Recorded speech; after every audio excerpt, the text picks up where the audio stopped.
देखिए प्रश्न क्रमांक 16 क्या है। किसी समांतर श्रेणी के चौथे पद और आठवें पदों का योग 24 है तथा छठवें पद और 10वें पद का योग 44 है।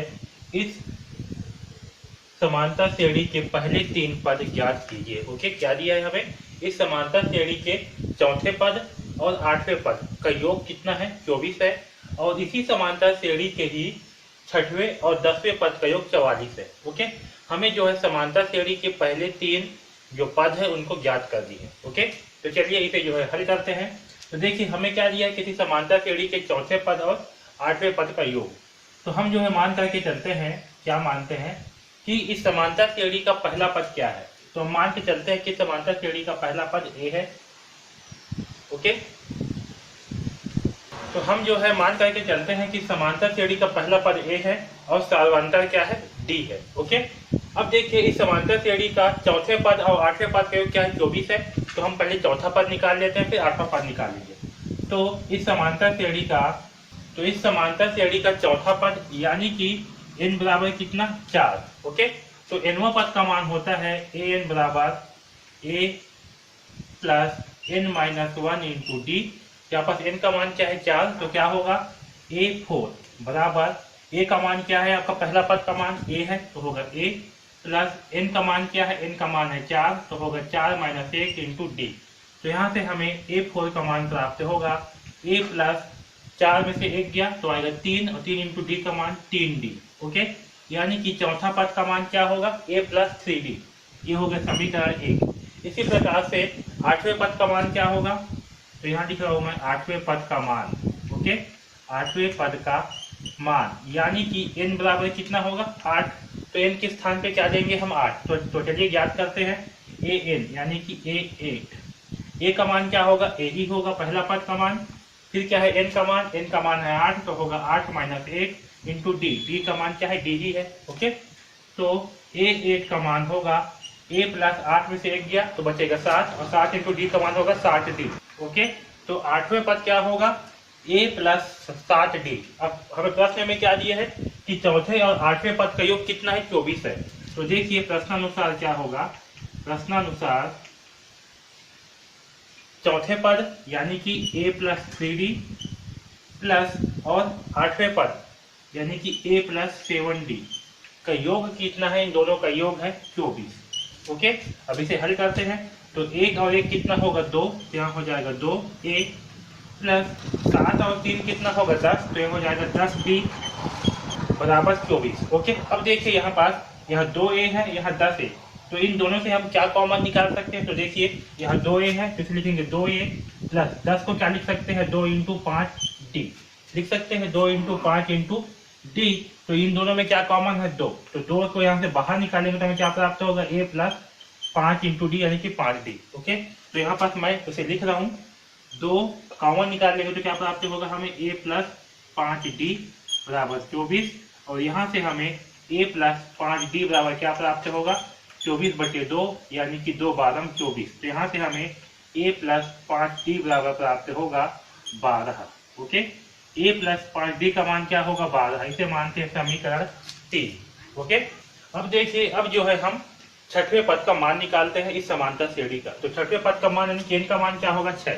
ओके, तो हम जो है इसी फार्मूले पे ही जो है रखेंगे। ओके, इसी फार्मूले पे जो है सारे मान रखेंगे। an बराबर a plus n minus 1 into D.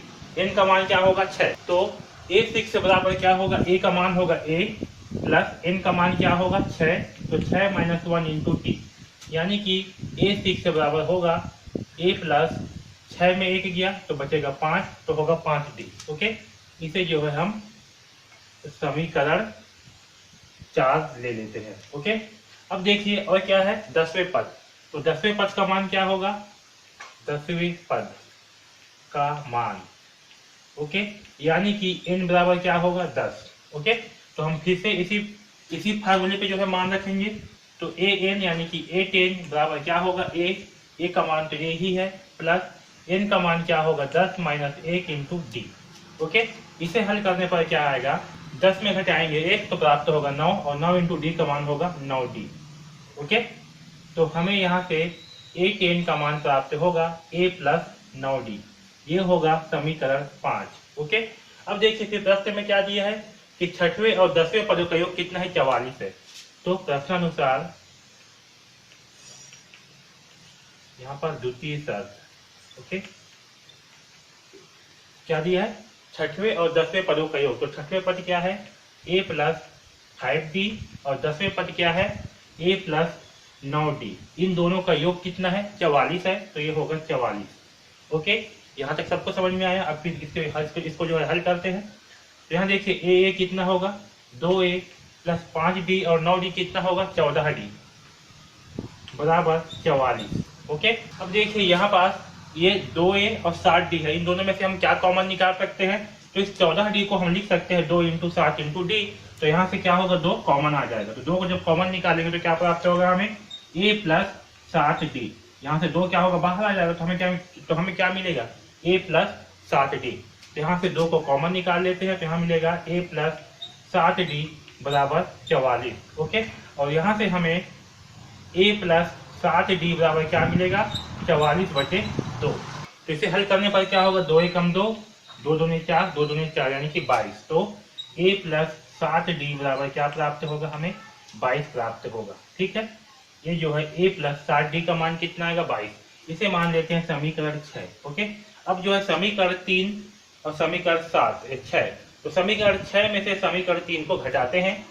Okay, तो समीकरण 6 में से समीकरण 3 को घटाते हैं। तो क्या है, a प्लस 60d बराबर 22, और समीकरण 3 है a प्लस 5d बराबर 12। ओके, इसे घटाएंगे, यहाँ हो जाएगा ऋण, यहाँ होगा ऋण, यहाँ भी होगा ऋण।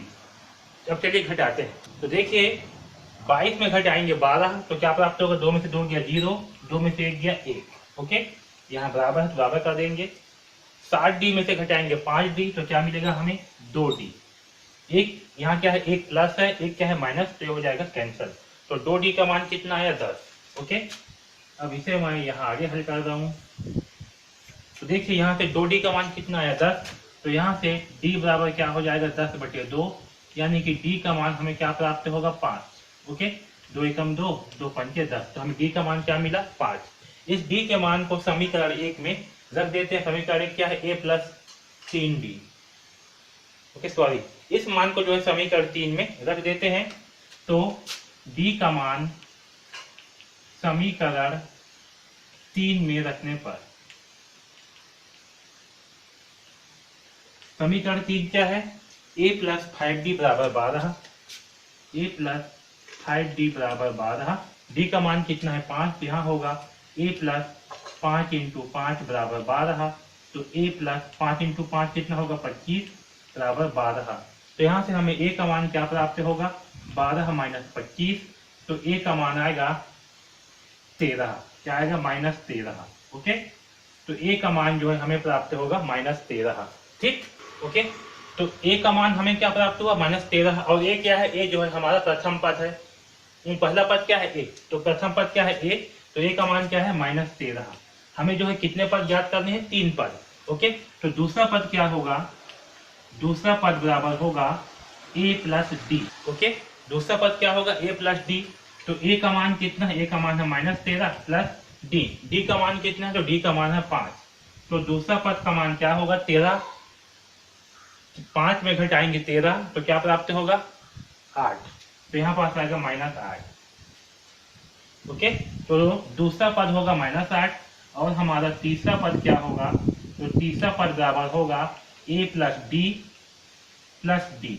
ओके, तो a प्लस डी का मान कितना है, a प्लस डी का मान है -8, यहाँ होगा -8 प्लस d का मान कितना है, 5, तो यहाँ होगा 5। ओके, तो -8 में जोड़ेंगे 5, तो हमें क्या प्राप्त होगा, हमें प्राप्त होगा -3। ओके, तो हमारा पहला पद होगा -13, दूसरा पद होगा -8, और तीसरा पद होगा -3। ओके, तो हमें जो है क्या करना था, समांतर श्रेणी के पहले 3 पद याद कर देते। तो पहले 3 पद क्या है, -13, -8 और -3। ओके, तो इस प्रकार से जो है हम इस प्रश्न क्रमांक 16 को हल करेंगे। ओके।